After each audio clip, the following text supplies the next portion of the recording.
Madame, Monsieur, bienvenue à ce nouveau numéro de la Tribune du Parlement, votre magazine qui traite l'information parlementaire. Dans cette émission, nous irons à Bobo-Dioulasso aux côtés du chef du Parlement pour une immersion dans l'industrie cotonnière, une filière en plein essor dans cette partie du pays. Nous sommes au mois de mars, le mois de la femme, l'autre moitié du ciel. Le 8 mars cette année, les femmes du Parlement l'ont voulu ludique et éducatif à travers une rencontre d'échange et de partage d'expériences. Le point tout à l'heure en cours d'édition. Le député Mamadou Yaro est notre invité cette semaine. Avec lui, il sera question de l'enquête parlementaire engagée par la représentation nationale pour évaluer l'efficacité des projets et programmes financés par les ressources extérieures au Burkina Faso. Voilà pour le sommaire. Merci de nous suivre.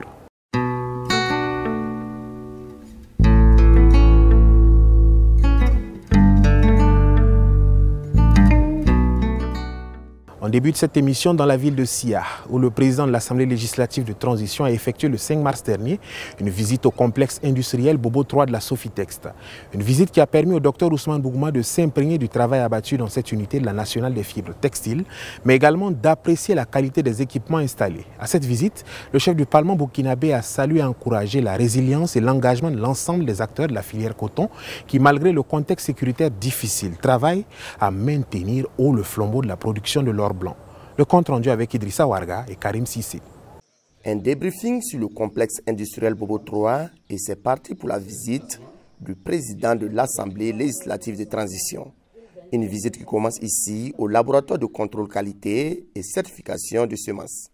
Là, la patronne des lieux explique soigneusement le travail qui est mené pour mettre à la disposition des cotonculteurs des semences de qualité.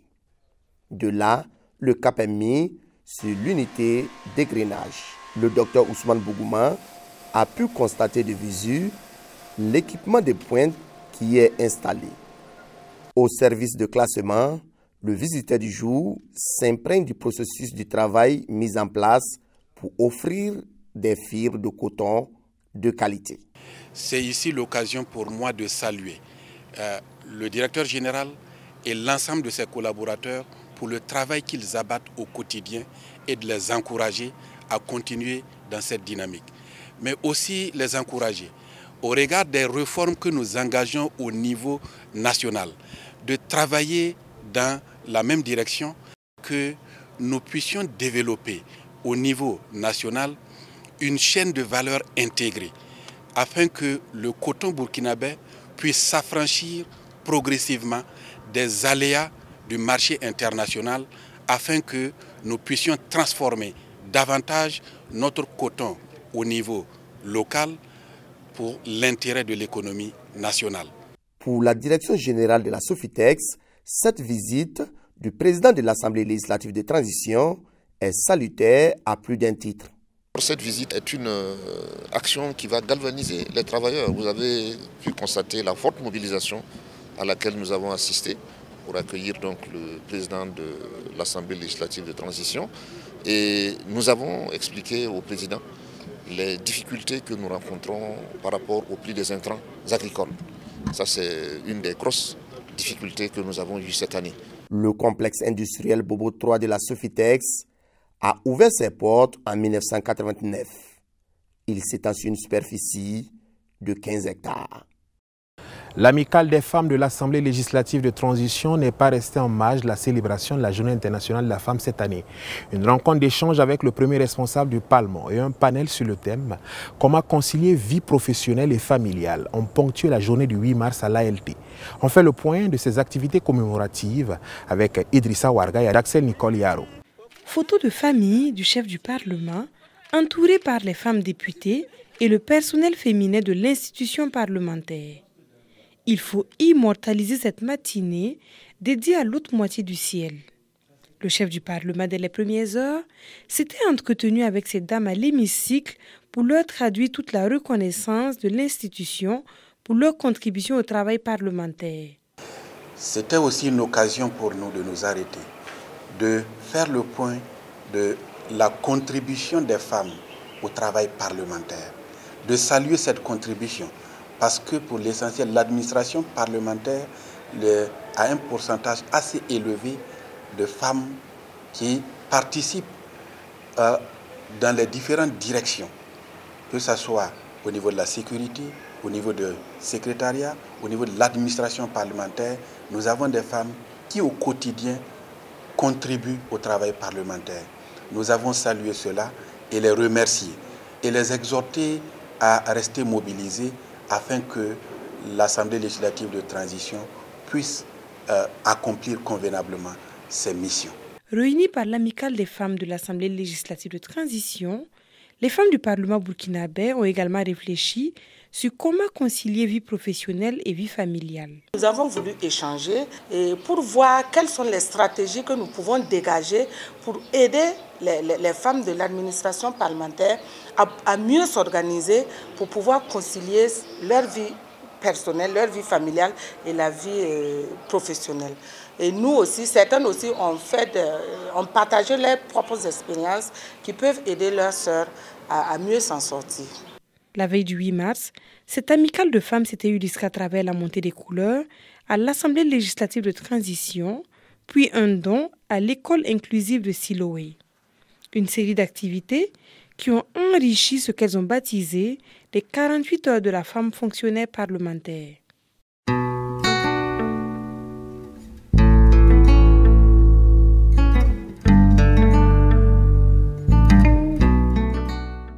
Trois enquêtes parlementaires vont être diligentées dans les jours à venir par le Parlement burkinabé. Elles concernent la gestion du foncier rural, le passif de la promotion immobilière et l'efficacité des projets et programmes financés sur ressources extérieures au Burkina Faso. Pour en parler, nous recevons le député Mamadou Yaro, porteur de l'enquête sur le financement des ressources extérieures. Il est au micro d'Axel Nicole Yaro.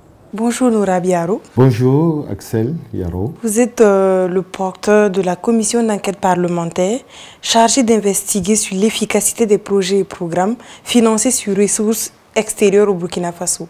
Quel est l'objectif de cette commission d'enquête parlementaire? L'objectif de cette enquête parlementaire est d'évaluer et d'apprécier l'efficacité des projets et programmes sur ressources extérieures.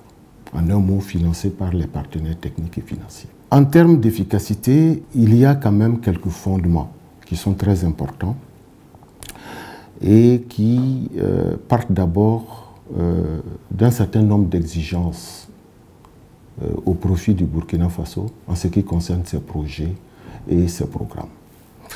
Il y a d'abord le fait que ces projets et programmes doivent créer de la richesse. Ensuite, deuxièmement, il faut dire que ces projets et programmes doivent favoriser le développement économique et aussi l'amélioration de la qualité et du niveau de vie des populations au Burkina Faso. Enfin, toujours comme exigence, ces projets et programmes doivent créer un effet de levier au niveau de l'économie du pays. Et ainsi, on va assister à une multitude d'impacts qui seront donc générés par ce levier-là et qui vont effectivement donc améliorer les conditions de vie des populations. Il faut dire aussi, pour que ces exigences soient des réalités, nous sommes obligés de regarder aussi leur gouvernance. Sinon, ces exigences ne seront pas des réalités si quelque part il y a une malgouvernance et je dirais même un effet pervers en termes d'incurie dans la gestion de ces projets. Dites-nous, comment sera composée cette commission d'enquête parlementaire? Au niveau de l'article 3, il est dit que la commission d'enquête parlementaire comprend 7 membres députés et qui sont issus des différents groupes constitués parlementaires. L'article 3 aussi indique que ces députés parlementaires qui seront dans la commission seront nommés par le président de l'Assemblée législative de transition sur donc désignation toujours des groupes constitués parlementaires. Et sur quoi porteront concrètement vos travaux? Ce travail se fera quand même dans un cadre évidemment ordonné en termes de méthode, en termes de programme que nous allons mettre en place de travail. Nous allons d'abord constater les faits au niveau des projets. Nous allons les analyser. Nous allons ensuite donc sur la base de cette analyse, faire en sorte qu'on puisse identifier les gros problèmes. Et ensuite, donc, proposer des actions fortes pour résoudre ces problèmes-là. Quelle suite sera donnée à l'issue de ces investigations? Il y aura donc des recommandations basées sur les résultats de la commission. Mais ces recommandations auront des implications qui vont servir d'éléments d'aide à la décision à l'État. Quand je dis État, il y a le pouvoir exécutif, et précisément le gouvernement. Il y a le pouvoir judiciaire, s'il y a des implications d'ordre pénal et tout. Et il y a le Parlement, nous-mêmes, c'est-à-dire l'ALT. Il se peut que nous ayons effectivement besoin d'un certain nombre d'implications qui vont sortir de ces résultats et de ces recommandations. Merci beaucoup d'avoir répondu à nos questions. Merci bien.